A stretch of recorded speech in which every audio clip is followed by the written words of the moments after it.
Rainbow Six Siege is one of the most difficult games to get into as a beginner. There is a lot of depth in the game's mechanics, operators, and maps that makes it difficult to get into. So in today's video, I'm going to be giving you my beginner's guide on how to get into Rainbow Six Siege as a completely new player. Starting off with the basics.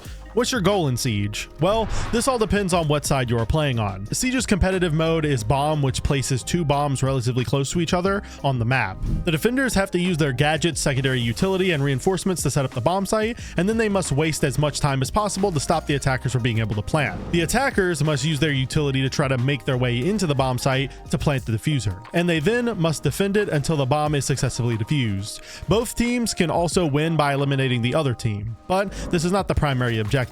Now, how do you accomplish these goals? Well, that can get a little complicated, but I'll explain each side in detail. Starting off with the defense, since it's a little more straightforward. The entire goal of the defending side is to waste as much of the attacker's time as humanly possible. This is because the defense has time on their side. So as long as you burn out the clock, you win. It's simple as that. There's absolutely no need for you to get aggressive and try to take gunfights early in a round. As a defender, you should only take gunfights when it's absolutely necessary.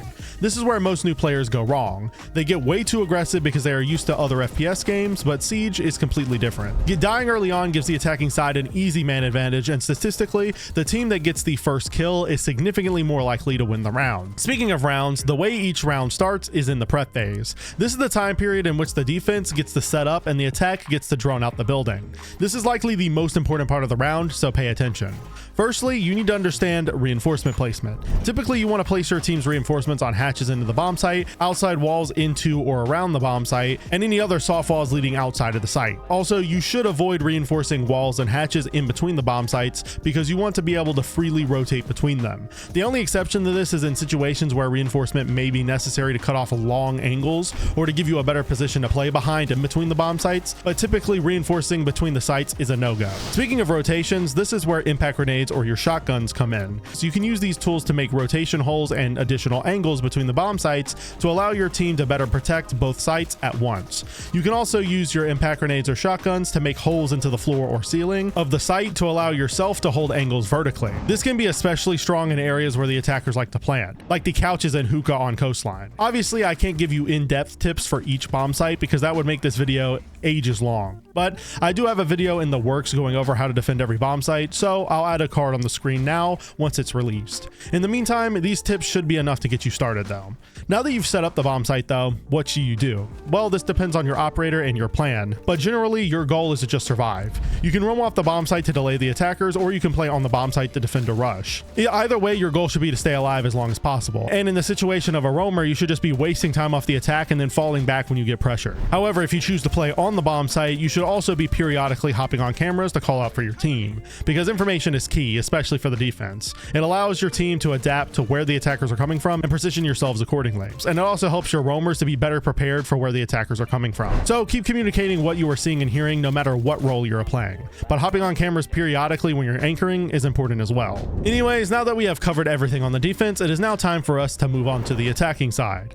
This is much more complex, so bear with me. As we discussed earlier, the goal of the attack is to get into the bomb site and get a plant down. To accomplish this, a lot has to go right. But to get started, we need to begin with the prep phase. This is when droning is introduced, and many people play this completely incorrectly. In the prep phase, you want to gather as much information as possible: where the bomb site is, the operators they are bringing, and what their setup looks like. But you want to do that without getting your drone shot. This can be difficult to accomplish, but you can try to drive your drone through unconventional locations that they won't expect. You can also use this information to form a plan with your team as to where you plan on pushing and what operators you should switch to. This will mostly be dictated by what side of the map the enemy team has the most utility and players on, and what operators they're actually bringing. But once you've gathered all the information you can, you need to drive your drone back to spawn so that you can pick it up. This will give you an additional drone to use during the round, which in Siege, where intel is so important, can be huge. So try to keep your drone alive if possible. Once the prep phase is over though, you need to immediately start pushing the bomb site. When leaving spawn, make sure to look out for any windows or walls that have been broken, because the defense will try to peek outside to get a free kill early on, and you don't want to get caught off guard by that. But once you're out of spawn, you can then begin to execute your plan. Typically, this is going to involve you opening some reinforcements into the bomb site, whether that be walls or hatches, so that you can get additional angles and cut off the defense from rotating. Sometimes your plan can also involve playing vertically on the site, where you can use a soft destruction operator to open holes in the floor or ceiling of the bomb site. To accomplish these tasks, you will be required to take some level of map control, meaning that you will have to drone areas out, kill any defenders nearby, and then advance towards those positions. This is something that many new players look over.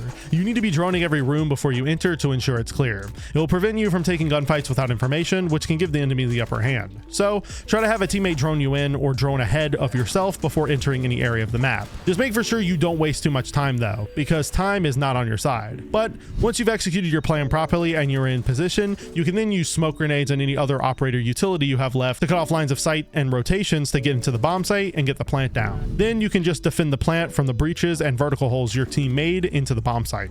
Obviously, this is extremely dumbed down, and accomplishing this will require you to work together and communicate with your team.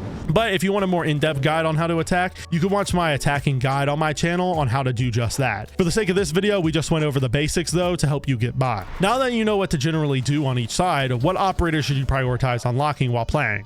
Well, this is going to obviously depend on what side we are talking about, but generally, I'd recommend prioritizing all of the default operators since they cover a large variety of areas. By default operators, I mean all of the operators that came with the game on release. But if you want some advice on what DLC operators to acquire, these operators on the defense are quite strong and easy to get into, and these attackers are as well. I'd recommend just looking through the ones I recommended and see whose gadget seems like the best fit for your preferred playstyle and make your decision based on that. Because at the end of the day, you won't enjoy your time learning Siege at the start if the operators at your disposal don't fit what you enjoy. Whether that be trap operators, hard breachers, roamers, or intel operators, it does not matter. Just pick what you enjoy. Something that I did not really cover in my previous beginner's guide was how to better your aim.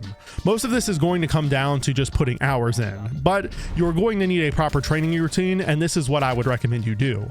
Firstly, choose some operators that you plan on using often and go into the shooting range. If you go into the first lane, you can visualize the recoil patterns of the weapons that each operator has and practice controlling them. If a weapon's recoil goes up and to the left, you should be pulling your mouse or joystick down and to the right to the same degree, and vice versa. This will significantly improve your ability to control the weapons you'll be using in your live games and will get you prepared. But outside of just recoil control, how do you improve your tracking and flicking capabilities? Well, that's where the third lane of the shooting range comes in. You can use these settings to practice flicking and these settings to practice your tracking. For the first, you want to flick back and forth between your targets to warm your flicks up, and then for the second, you want to follow each target for a second or two before shooting to improve your tracking. You can do these drills at any point, but I'd recommend doing them for roughly 5 to 10 minutes a day before each gaming session to see any real improvement. If you don't like using the shooting range though, you can also use the arcade mode as a method to practice aiming against real opponents. And this can be a great way to warm up as well, since it simulates what you're going to be going up against in an actual game. Outside of these methods of training, there is nothing else I can really provide you with, because improving your aim in Siege is entirely mechanical and it will just take sheer man hours to improve. There's no way to get around that. Now, the final aspect of Siege that players need to learn is the maps themselves. This is just like aiming, something that you will have to learn through time, effort, dedication, and practice. But I can give you some tips to help you improve that knowledge. Firstly, you can spend time in custom games experimenting with different site setups. You can do this by picking an operator with a primary shotgun and then placing reinforcements, rotates, and head holes accordingly. This will allow you to experiment and make your own strategies. You can use this same idea to find new vertical holes you've never seen before. Picking sledge and running around a map of your choice like this can be a huge eye-opener and help you to visualize the possibilities with vertical play. And you can also go to Siege's official website and download the blueprints for all the maps. This can help you to learn what vertical angles are possible as well, and it can give you a better visual of the maps from a new perspective. Now, if you're struggling with callouts, I'd recommend just walking around the maps in custom game with the compass HUD on. Above the compass, the basic callouts will be displayed, which can get you started, and the other more precise callouts you'll learn from playing with other players. Outside of these tips, you're just going to have to put in more hours into the game to truly understand everything, because even at my hour count of 3.3 thousand hours, I'm still learning new things every day about maps. So just hamper your expectations. The beauty of Siege is the depth in its maps and all the things that there are to learn, so try not to be too self-conscious. Something that even experienced players suffer from when playing Siege is their mentality. There's a common saying amongst the Siege community that the game is about 70% mentality. and I agree with this sentiment. If you go into your matches with the wrong mindset, you will perform worse and have a harder time learning. When starting out, you need to expect yourself to make mistakes, and you don't want to let that bother you. This can be difficult since it is quite common for experienced players to belittle and make fun of players who are brand new. Because of that, I would recommend that most of you disable text chat and mute players in the voice chat that are being toxic. This will allow you to focus better and will prevent toxic players from hurting your experience and ability to perform. Now, if you do start performing poorly, try not to get mad and try to avoid blaming your teammates. You will never learn this way. Instead, you should watch match replays of games like this that you play badly in so that you can see where you made mistakes. This will help you build your game sense by widening your experience in a variety of situations and by teaching yourself what to do in those situations in the future. Just remember, you are trying to learn, and Siege is extraordinarily difficult. You're going to go through rough patches and you will make many mistakes. Treat them as a learning experience and you'll quickly improve. Blame others and let it affect you, and you will likely end up quitting and never improving. Anyways, that wraps up today's video. Hopefully I was able to help you on your journey to learn Siege. I understand how difficult it can be, and I wish you luck on your future games. If you have any tips for new players, make sure to leave them in the comments down below. If you found today's video useful, I make Siege content just like this twice a week, so go subscribe to the channel and follow me on Twitter if you don't want to miss the next upload. If you want to watch another video just like this one, a video will be popping up on your screen right now that I'm sure you'll enjoy. I'll see you next time, friends, and peace.